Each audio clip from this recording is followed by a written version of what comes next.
이 아침 우리가 함께 묵상할 말씀은 요나 2장 1절에서 10절까지의 말씀입니다. 이 말씀을 함께 읽고 오늘 우리에게 주시는 하나님의 말씀의 은혜를 함께 나누도록 하겠습니다. 요나가 물고기 뱃속에서 주 하나님께 기도드리며 아뢰었다. 내가 고통스러울 때 주님께 불러 아뢰었더니 주님께서 내게 응답하셨습니다. 내가 스올 한가운데서 살려달라고 외쳤더니 주님께서 나의 호소를 들어주셨습니다. 주님께서 나를 바다 한가운데 깊음 속으로 던지셨으므로 큰 물결이 나를 에워싸고 주님의 파도와 큰 물결이 내 위에 넘쳤습니다. 내가 주님께 아뢰기를 주님의 눈앞에서 쫓겨났어도 내가 반드시 주님 계신 성전을 다시 바라보겠습니다 하였습니다. 물이 나를 두르기를 영혼까지 하였으며 기품이 나를 에워쌌고 바다풀이 내 머리를 휘감았습니다. 나는 땅속 맷뿌리까지 내려갔습니다. 땅이 빗장을 질러 나를 영영 가두어 놓으려 했습니다만 주 나의 하나님 주님께서 그 구덩이 속에서 내 생명을 건져주셨습니다. 내 목숨이 힘없이 꺼져갈 때에 내가 주님을 기억하였더니 나의 기도가 주님께 이르렀으며 주님 계신 성전에까지 이르렀습니다. 헛된 우상을 섬기는 자들은 주님께서 베풀어 주신 은혜를 저버립니다. 그러나 나는 감사의 노래를 부르며 주님께 희생 제물을 바치겠습니다. 서원한 것은 무엇이든지 지키겠습니다. 구원은 오직 주님에게서만 옵니다. 주님께서 그 물고기에게 명하시니 물고기가 요나를 뭇에다가 뱉어냈다. 아멘. 어제 우리는 무덤처럼 보이는 그 자리가 사실은 새 생명을 잉태하는 은혜의 자궁이 된다는 사실을 함께 나누었었습니다. 그렇게 하나님의 물레는 멈추지 않으시다는 것을 우리가 함께 생각해 보았죠. 하나님께서는 우리의 손에 쥐고 있던 것이 다 빠져나가게 하시고 바로 그 밑바닥에서 비로소 하나님 한 분만 의지하는 법을 배우게 하신다는 바로 그 진리를 어제 아침에 함께 생각해 보았습니다. 그런데 이 과정에서 저희가 한 가지 질문이 생기게 되는데 바로 그 자궁에서 정말 새 생명으로 자라나려면 우리에게 무엇이 필요할까라는 질문입니다. 여러분은 무엇이 사람을 실제로 바꾼다고 생각하시나요?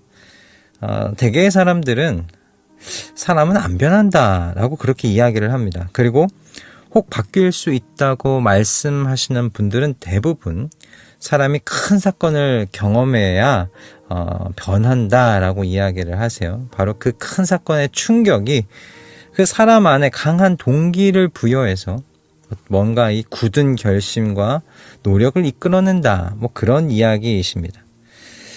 자, 그런데 정말 그런 건가? 그래 보이는 사람들이 분명히 있습니다.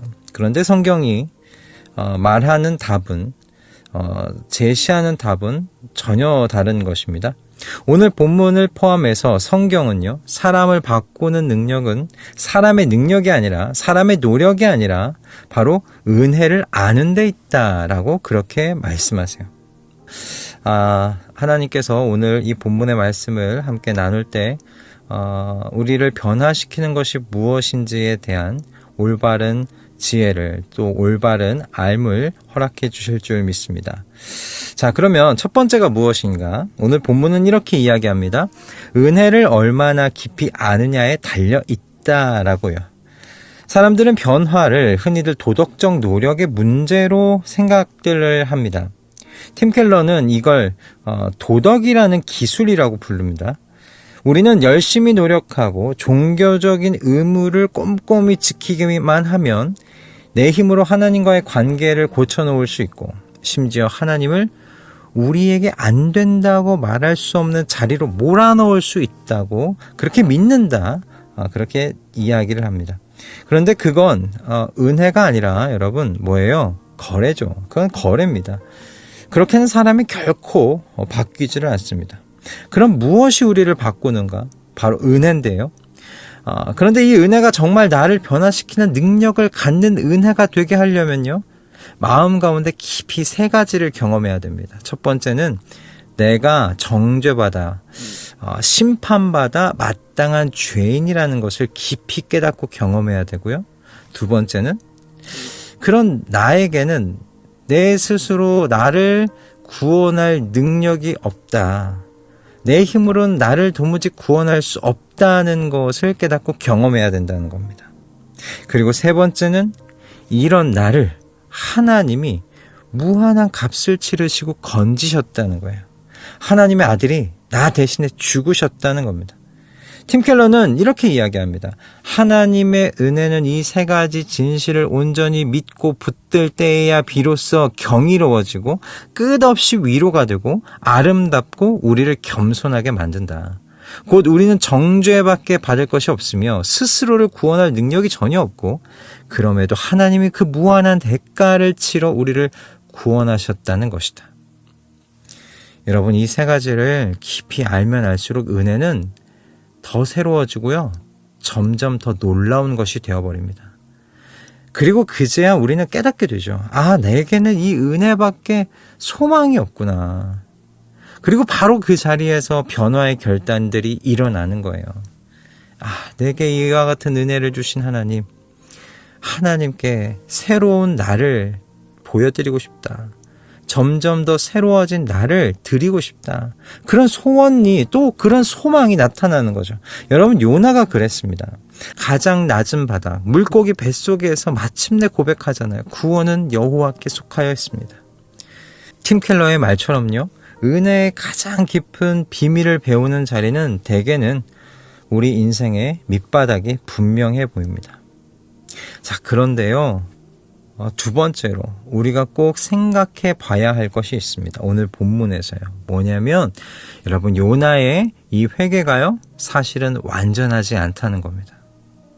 여러분, 8절에서 요나가 이렇게 이야기합니다. 헛된 우상을 섬기는 자들은 주님께서 베풀어 주신 은혜를 저버립니다. 여기서 이 사랑으로 번역된 말이 히브리어 헤세드입니다. 곧 하나님의 변함없는 언약적 사랑이죠. 요나는 지금 우상을 섬기는 이방인들을 겨냥해서요, 저들은 하나님의 헤세드를 차버린 자들이라고 말하고 있는 거예요. 그런데 여러분, 요나의 이 말에는 아이러니함이 있잖아요. 정작 하나님의 헤세드를 저버리고 도망친 사람이 누구예요? 바로 요나 자신 아닙니까? 그러니까 요나는 지금 이 기도 가운데 뭐 하고 있냐면 남을 손가락질하면서요, 자기 안에 있는 그 교묘한 우상, 보이지는 않지만 자기 안에 가지고 있는 그 우상, 자기의 의, 그 편협한 마음, 그 모든 것들은 보지 못하고 있는 겁니다.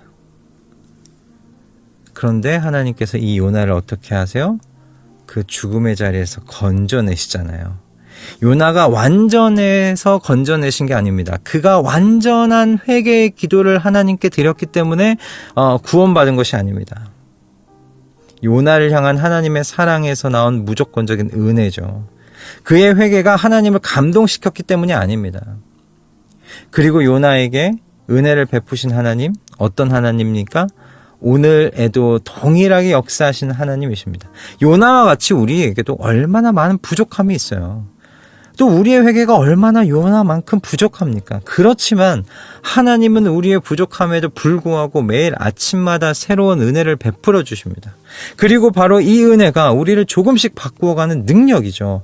그리고 우리로서는 다 헤아릴 수 없는 하나님의 신비인 줄로 믿습니다. 그러니 여러분, 낙심의 자리에 계십니까? 그 자리에서 주저앉지 마십시오. 내 회개가 아직 이것밖에 안 되는구나, 난 여전히 부족하구나, 그런 마음이 들 때마다 여러분 기억하십시오.